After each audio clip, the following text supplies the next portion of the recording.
¿Qué fue lo que dijo la Corte Interamericana de Derechos Humanos? Bueno, se llevó a la Corte un asunto que tiene que ver con personas que están en la cárcel por acusaciones que les ha formulado el Estado y que no se justifica realmente el que tengan que estar en la cárcel. ¿A qué voy con esta explicación? En México se ha hecho un catálogo de delitos que se consideran graves, que se consideran delitos de gran impacto, y lo que dice el sistema mexicano es: si una fiscalía te acusa por este delito, no tiene que presentar ninguna prueba para que tú estés en la cárcel durante el juicio. Entonces, si mañana el Estado mexicano acusa a una persona de homicidio, basta esa acusación para que permanezca en la cárcel durante todo el juicio. Entonces, ¿qué pasa? Tenemos a mucha gente en la cárcel que está siguiendo un juicio, no se sabe si es culpable o no, pero está en la cárcel. ¿Qué dice la Corte Interamericana del caso México? Tú no puedes, por la simple acusación, mantener a la gente en la cárcel. ¿Por qué? Porque estás atentando contra la presunción de inocencia. Tú, Estado mexicano, tienes que justificar por qué mantener a alguien en la cárcel. México, con su sistema que tiene de que basta la acusación para estar en la cárcel, viola derechos humanos. Ese es, digamos, a grandes rasgos lo que está diciendo la Corte. Si tú quieres mantener a alguien en la cárcel durante el juicio, justifica por qué debe estar en la cárcel. Y solamente hay dos formas de justificarlo. ¿Es una persona peligrosa? ¿Con qué pruebas? ¿Es una persona que se va a sustraer, se va a evadir, se va a esconder? ¿Con qué pruebas? Entonces, lo que quiere la Corte que México haga es, caso por caso, definir si las personas deben estar en la cárcel durante el juicio o no deben estar en la cárcel durante el juicio. Lo que la Corte es, condena a México por violar derechos humanos y le ordena que corrija esta situación. El Estado mexicano ya fue notificado por la Corte Interamericana de estas sentencias y el Estado mexicano está obligado a cumplir con estas sentencias. Ahora vamos a desmenuzar un poquito esto. Una manera de cumplir esta sentencia es que el Congreso de la Unión tome una iniciativa para cambiar la Constitución mexicana y quite de la Constitución este concepto de la prisión preventiva oficiosa, así se llama, es decir, los casos en los que estás en prisión solamente con la acusación. Entonces, un camino sería cambiar la Constitución, que es un camino complejo, que tiene un contexto político, que tiene un contexto de construcción de las mayorías en el Congreso. Ese es un camino.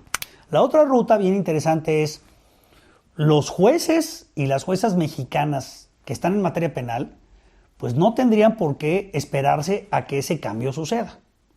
Los jueces ya son parte del Estado mexicano y los jueces tendrían ya que acatar esta sentencia. Voy a tratar de poner un ejemplo para que esto se entienda.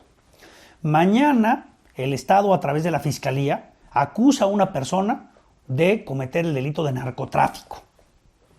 Ese delito en la Constitución mexicana dice que con la pura acusación tienes que estar en la cárcel. ¿Qué dice la Corte a los jueces mexicanos?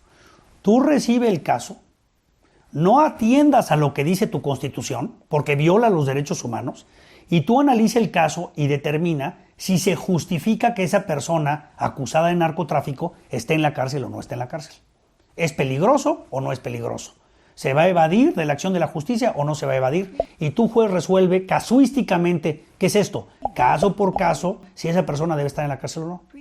Entonces, ya los jueces mexicanos están obligados a cumplir con esta sentencia. Ojo aquí, porque es un tema técnico. El hecho de que estén en libertad no es que sean inocentes o culpables. Están en libertad durante el juicio. ¿Qué puede pasar? Termina el juicio y pueden ser culpables. Este es un mecanismo durante el juicio.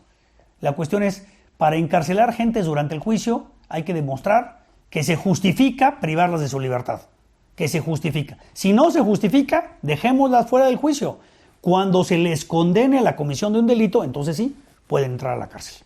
Mi punto de vista es que los jueces mexicanos tendrían que cumplir con la sentencia porque son parte del Estado mexicano, el Estado mexicano ya está obligado y eso es una sentencia que el Estado mexicano tiene que cumplir.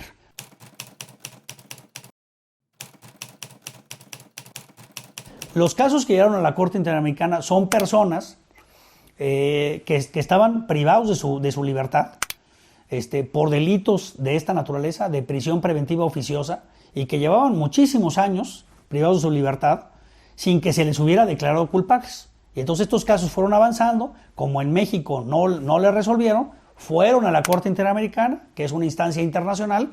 La Corte revisó estos casos y dijo, el mecanismo mexicano de mantener a la gente en la cárcel bajo el principio de que basta la acusación es violatorio de la presunción de inocencia.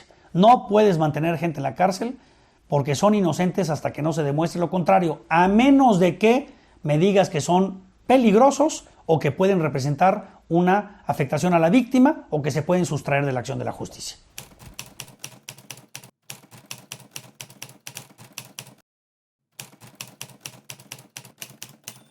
No hay un tiempo límite, va a ser un tema bien complejo. Yo considero que va a haber un contexto difícil para que se reforme la Constitución. No lo veo como una cosa que va a pasar rápido. Yo creo que la acción va a estar en dos frentes de batalla. Uno va a ser jueces y juezas mexicanas que le entiendan a esta cuestión y que empiecen a actuar en esta cuestión. Y otra es abogados, defensores públicos, que empiecen a llevar los casos a decir, revísame por qué mi cliente está en la cárcel. Revísame por qué esta persona está en la cárcel. Y no va a ser un camino fácil, va a ser un camino difícil. Y por otro lado está esta idea de que México tiene un problema gravísimo de seguridad y que es conveniente mantener gente en la cárcel. Por otro lado, esa idea está muy arraigada y esa idea se ha vendido muy bien, ¿no? Oigan, pero es que nosotros tenemos que mantener a la gente en la cárcel. Y esa idea se va a ir destruyendo poco a poco. No va a ser rápido, va a tomar mucho tiempo, va a implicar mucha acción de defensa. El Poder Legislativo no creo que vaya a actuar, más bien va a tener que ser en los jueces, en las juezas y en los abogados y en las abogadas. Ahí va a estar, y va a ser caso por caso. Y va a ser caso por caso, empezando a litigar estos asuntos y a llevarlos a los tribunales para que liberen a miles de personas que están en la cárcel, miles, con una acusación que puede ser una acusación falsa, sin pruebas, y que pueden pasarse en la cárcel ahorita años.